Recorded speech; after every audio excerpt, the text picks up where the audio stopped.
Here we go, folks. It is time for another starting 11 prediction for tomorrow's second leg of the last 32 against Copenhagen at Celtic Park. The tie's obviously sitting at 1-1 after last week's first leg, a game where we dominated the first half and then Copenhagen were a better team in the second half. All to play for. I expect a big performance, a full house. We need to get right behind the team, try and push them on to this last 16. Another great weekend for us domestically. I feel like I've said that just about every game since the winter break. Another great weekend for us domestically, winning. Rangers dropping more points. We're now 12 points clear in a great position towards this run-in to go and clinch 9 in a row. But that's a different competition for us. We've done so well in Europe too this season, and it'd be really, really nice to get into the last 16, to get further than we've got. I think this will be the first time if we can get through this tie for something like 16 years, so that would be a remarkable achievement for us. Copenhagen drew 1 each away from home in the league against Celtic Park on Saturday, and that's 2 1-each draws in a row for them. For us, Brown and Forrest missed out at the weekend, so did Olivier and Cham. Brown and Forrest are both back fit, so that's huge for us. Olivier and Cham isn't, and that gives us a bit of a headache in midfield because Ryan Christie is also suspended, so don't know if we're going to go 4-2-3-1 or 3-5-2. This is how I think Neil Lennon will set up tomorrow. In goals, Fraser Foster. Need another big performance for him. Hopefully he's got much less to do though than he had in the second half last week. Right back, I'm going to go with a back 4, and I'll explain as we go further up the pitch why. Right back, Jeremy Frimpong. Struggled a little bit in the first leg last week. I think that was just down to rustiness. I expect him to get back up to speed. These are obviously still tough games for him. He's early in his development. It'll only be his second appearance in European football. I don't think El Ahmed is quite in contention for a start yet. He's been out for so long, hasn't even made an appearance since he came back, so I don't think he's quite ready to just come in and start a game like this. In the centre half, Julian and Ayer, 2 of them together, as we've seen in the first leg. Julian was absolutely superb. Brilliant, both of them at the weekend again, involved in the goals. Julian sets up Ayer for his goal, and then Simunovic, who came into the team, involved, integral in the second goal for us as well. So good to see the centre halves contributing again in terms of goals. We've got goals for all over the park. That's been a real theme this season, so that's brilliant for us. So I expect it to be Julian and I at the centre half. At left back, Greg Taylor came back into the team on Sunday. I think he'll continue at left back. We could see Johnny Hayes come back in. We know Neil Lennon trusts Johnny Hayes in these games, but I think he'll go with Taylor, and I think he should go with Taylor given that he is a natural left back. Again, another big game for him. Hasn't played a lot of football in Europe for us, so and again, big chance for him to prove himself on this stage, and another learning curve for him as well. In the midfield, the captain is back. That's massive for us.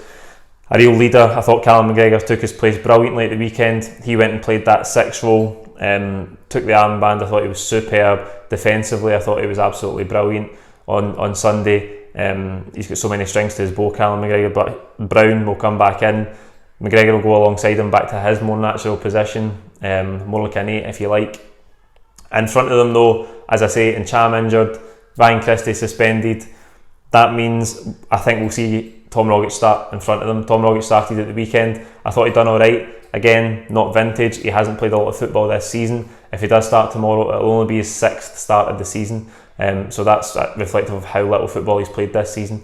But a big opportunity for Tom Rogic if he comes into the team to start tomorrow, to go and prove again on a European stage. The one question mark over his whole career at Celtic is that he's not quite done it on the big European stage.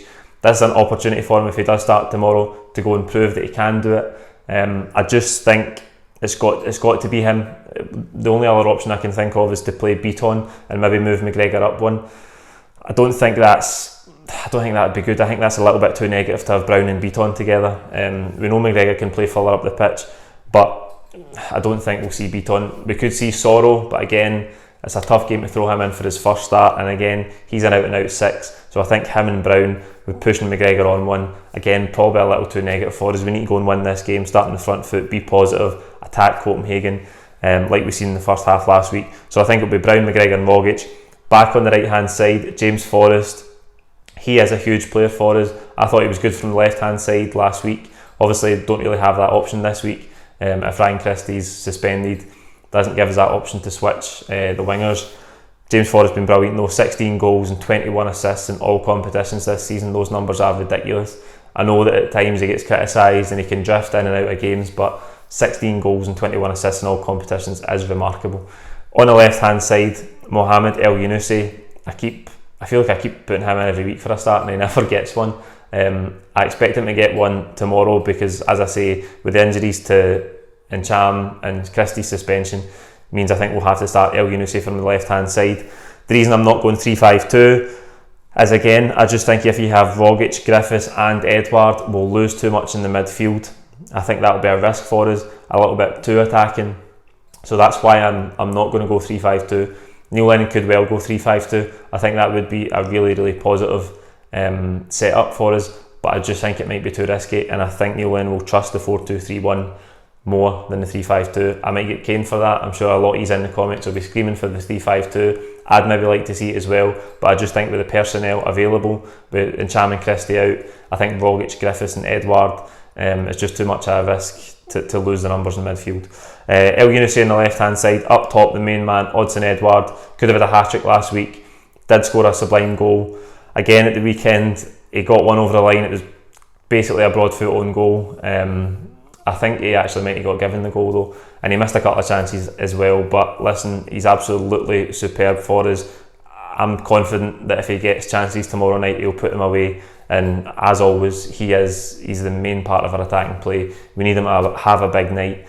And that's the team I've went with. Like the video, comment with your own thoughts below. Don't forget to subscribe if you haven't already. We'll see you tomorrow for all of the post-match reaction, full-time reaction from Celtic Park, Twitter reaction as well, and then we will be in Malone's after the game for the post-match pint. We haven't done a post-match pint with some of the domestic away games. It's a little bit too late for us getting back to the pub and trying to get the content edited and uploaded, but we will be back for the post-match pint tomorrow after the game, so we'll see you then. Thank you.